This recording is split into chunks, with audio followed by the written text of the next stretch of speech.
नमस्कार दोस्तों, मेरा नाम है हामिद। ढेर सारी दौलत कमाने और तरक्की करने की चाहत हर इंसान में होती है।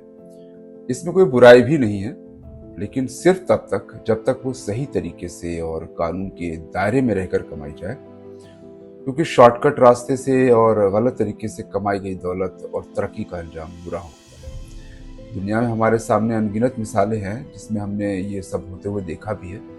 मैं आपके सामने कुछ ऐसी हैरान कर देने वाली कहानियां लेकर के आऊंगा, कॉर्पोरेट स्कैम्स लेकर के आऊंगा, जिसे आप जानकर हैरान हो जाएंगे कि लालच किसी इंसान से क्या क्या करवाती है और उसका अंजाम सिर्फ वो नहीं भुगतता, बल्कि उससे जुड़े हुए लोग, उससे जुड़े हुए हजारों लोग भुगतते हैं और अपनी जिंदगियां बर्बाद करते हैं। आज मैं आपके सामने जो कहानी लेकर के आया हूँ वो एक कॉफ़ी कंपनी लकिन कॉफ़ी की कहानी है, जो चीन के बीजिंग शहर से शुरू होती है और बिजली की रफ्तार से तरक्की की सीढ़ियां चढ़ती है और फिर उसका क्या अंजाम होता है, सुनिएगा। आज से करीब 8 साल पहले यानी 2017 में चीन के बीजिंग शहर से एक कॉफ़ी कंपनी बड़ी तेज़ी से उभरती है और ये दावा करती है कि वो दुनिया की सबसे मशहूर कॉफ़ी कंपनियों में से एक स्टारबक्स को भी पीछे छोड़ देगी, और ऐसा होता हुआ दिखाई भी देता है।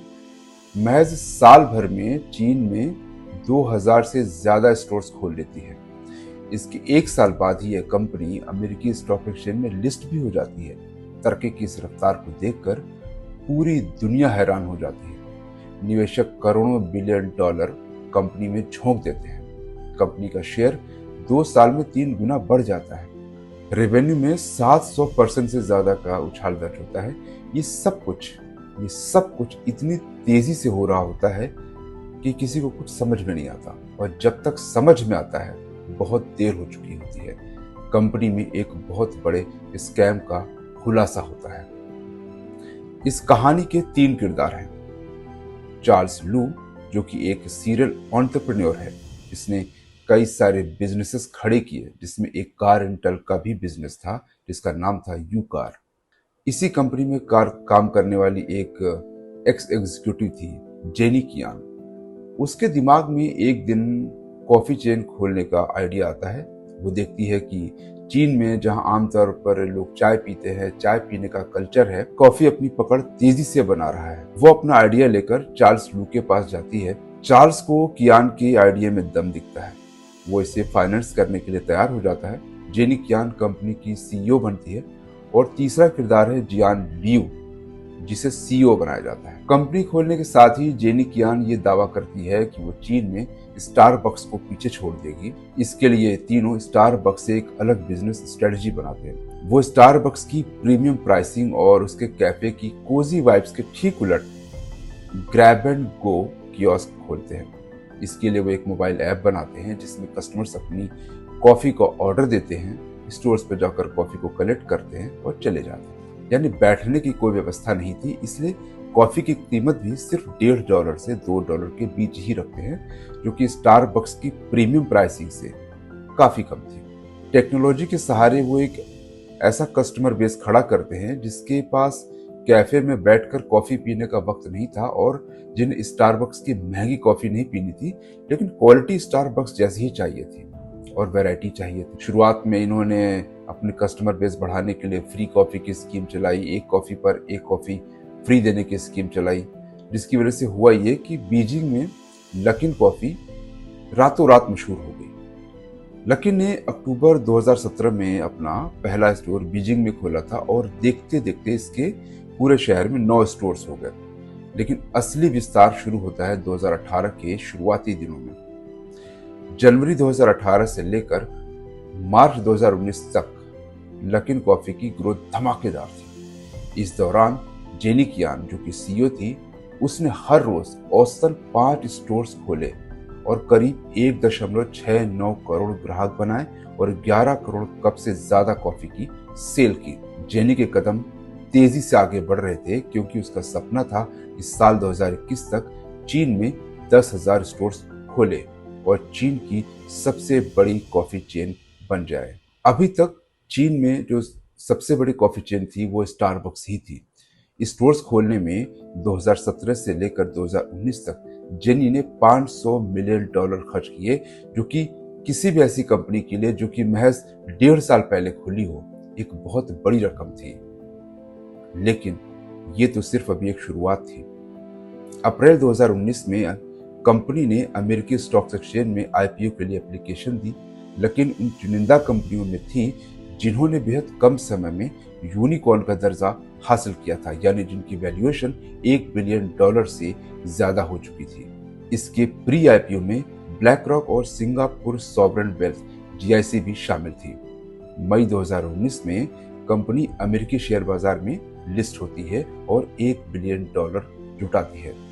कंपनी के शेयर की लिस्टिंग $17 पर होती है और 2020 के आते आते ये करीब 3 गुना होकर $50 पर पहुंच जाती है।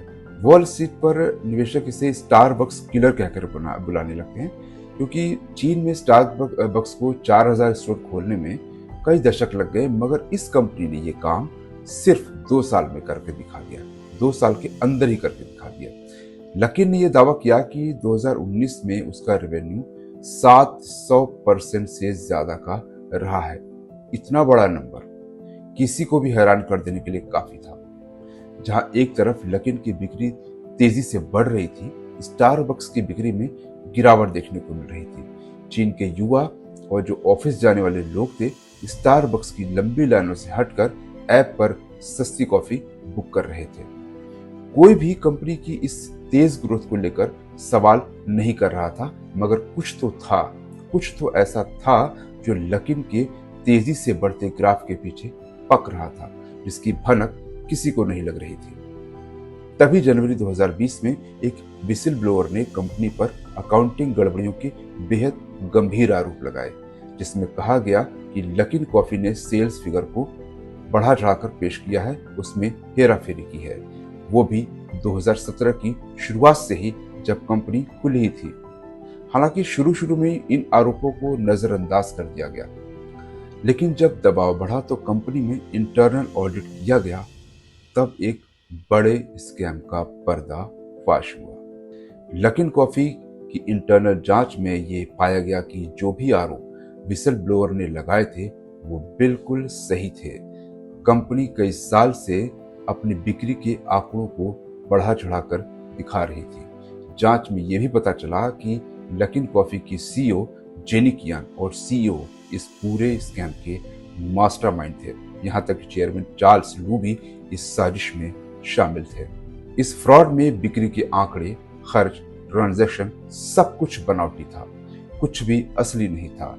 सीईओ जेनी कियान की लीडरशिप में लकीन की मैनेजमेंट टीम ने कंपनी के रेवेन्यू को करीब $31 करोड़ बढ़ा चढ़ाकर पेश किया।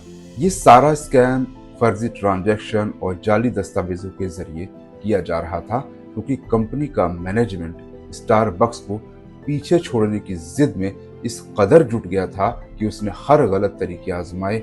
स्टारबक्स से मुकाबला करने की होड़ में कंपनी ने बेहद कम समय में हजारों स्टोर्स खोले।